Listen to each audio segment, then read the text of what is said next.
अस्सलाम वालेकुम। मेरा नाम डॉक्टर उबैदुल्लाह अंसारी है और मैं as assistant professor of neurology Multan medical and dental college Ibn Sina hospital Multan में फ़राइज़ सरअंजाम दे रहा हूँ।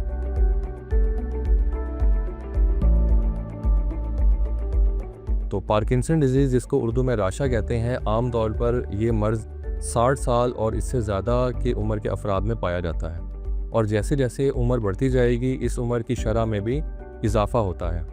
लेकिन 10% लोगों में ये बीमारी यंग जनरेशन में भी हो सकती है, जिनमें आम तौर पर जेनेटिक म्यूटेशंस की वजह से ये बीमारी वाक़या होती है और 90% में ये बीमारी 60+ ईयर्स के लोगों में पाई जाती है।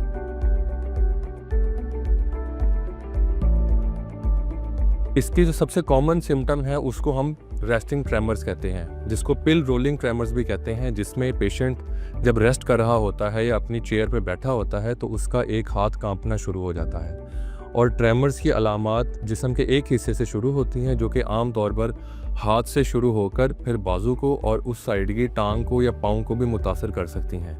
और आहिस्ता आहिस्ता चंद सालों में टाइम गुजरने के साथ साथ ये जो अलामात हैं ट्रेमर्स, ये पूरे जिस्म को मुतासर कर सकती हैं।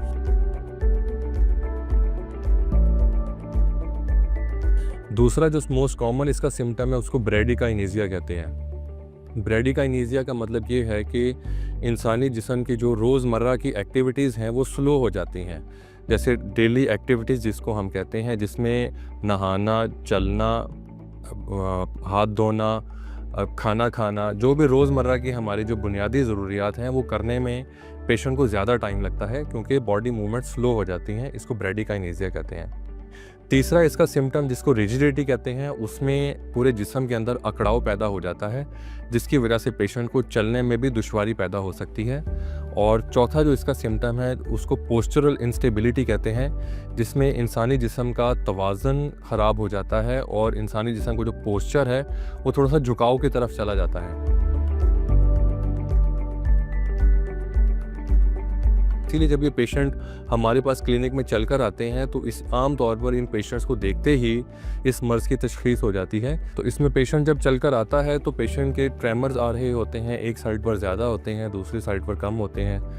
पेशेंट का स्लो पोस्चर होता है, पेशेंट छोटे छोटे कदमों के साथ आ रहा होता है, मास्क लाइक फेस के साथ, और जिस्म के अंदर अकड़ाव होता है, बॉडी मूवमेंट्स बहुत हद तक कम हो जाती हैं।